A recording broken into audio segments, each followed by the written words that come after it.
Sa gitna ng mga pambabatikos sa napirmahang Enhanced Defense Cooperation Agreement o EDCA, iginit ng isang opisyal ng gobyerno na hindi nalamangan ng Amerika ang Pilipinas sa kasunduan. Ito'y kahit pa nakasaad sa EDCA na magiging libre ang pananatili sa ating bansa ng tropang Amerikano at hindi rin bubuwisan ang anumang iba pang gastusin nila tulad ng tubig at kuryente. Balitang hatid ni Joseph Morong.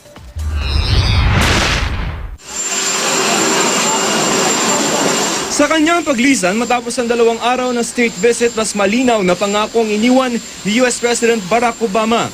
For more than 60 years, the United States and the Philippines have been bound by a mutual defense treaty. And this treaty means our two nations pledge, and I'm quoting, our common determination to defend themselves against external armed attacks so that no potential aggressor could be under the illusion that either of them stands alone. Our commitment to defend the Philippines is ironclad, and the United States will keep that commitment, because allies never stand alone.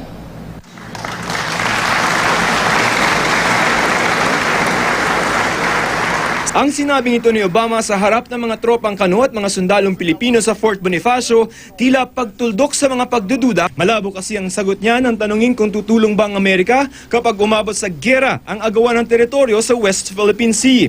Our goal is not to counter China, our goal is not to contain China. Ang pagiging magkaalyansa itinulad niya sa walang iwanang pagsasama ng mga veteranong Pilipino at Amerikano noong World War II na binigyang pugay sa okasyon.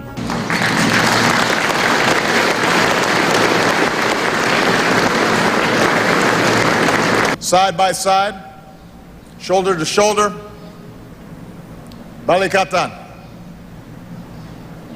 Together, Filipinos and Americans put up a heroic defense at Batan and Corregidor. Together, they endured the agony of death marches. Masaya ako. Ako nagpapasalamat dahil hindi nila nakakalimutan yung mga pangako pa nila nung araw. Humingi na ng paumanhin si Obama dahil kamakailan lamang naihabol ng US ang pagkilala at kompensasyon sa mga Filipino veterans. And sadly, the proud service of many of these Filipino veterans was never fully recognized by the United States. Many were denied the compensation they'd been promised. It was an injustice. Pero ang dalawang nagpakilalang World War II veterans na ito mula Baguio na nagsabing wala pang natatanggap ng kompensasyon, pinaalis ng mga pulis. Ang mensahe lang namin, pinakikiusap na bakit hindi nila bayaran yung kilalanin o bayaran itong Walter Cosing veterans namin na kami ang unang naghirap kaya nakalabas si MacArthur. Nag-iwan man ang pangako si Obama, may pabaon din naman sa kanya ang Pilipinas. Ang napirmahan ng Enhanced Defense Cooperation Agreement o EDCA na pansamantalang papayag na manatili sa Pilipinas sa mga sundalong Amerikano at kanilang mga gamit ng libre.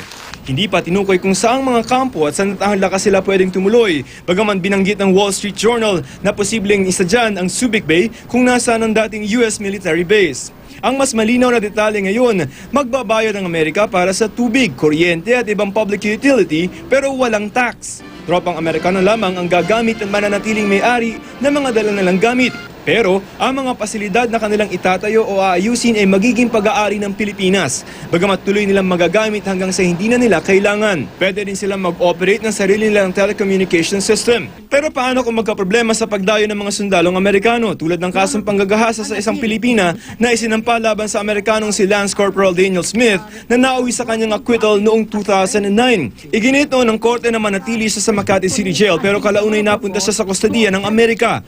Base sa EDCA, ang anumang di pagkakasunduan dapat idaan lamang sa konsultasyon ng Amerika at Pilipinas. Hindi ito pwedeng iakyat sa anumang korte, lokal man o international kung walang pahintulot ng dalawang bansa. Ang EDCA dagdag sa mga ipinetesta ng mga militante mula pa kahapon hanggang ngayon.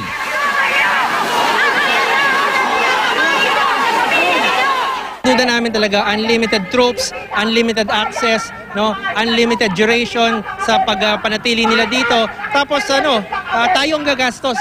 Kasi sabi ni Obama, tayo daw ang nag-imbita ng mga sundalong Amerikano. Depensa naman ni Foreign Affairs Secretary Albert Del Rosario, hindi masasabing nalalamangan ng Pilipinas ng Amerika sa EDCA. I think it's a partnership. It's mutually beneficial. Joseph Morong, GMA News.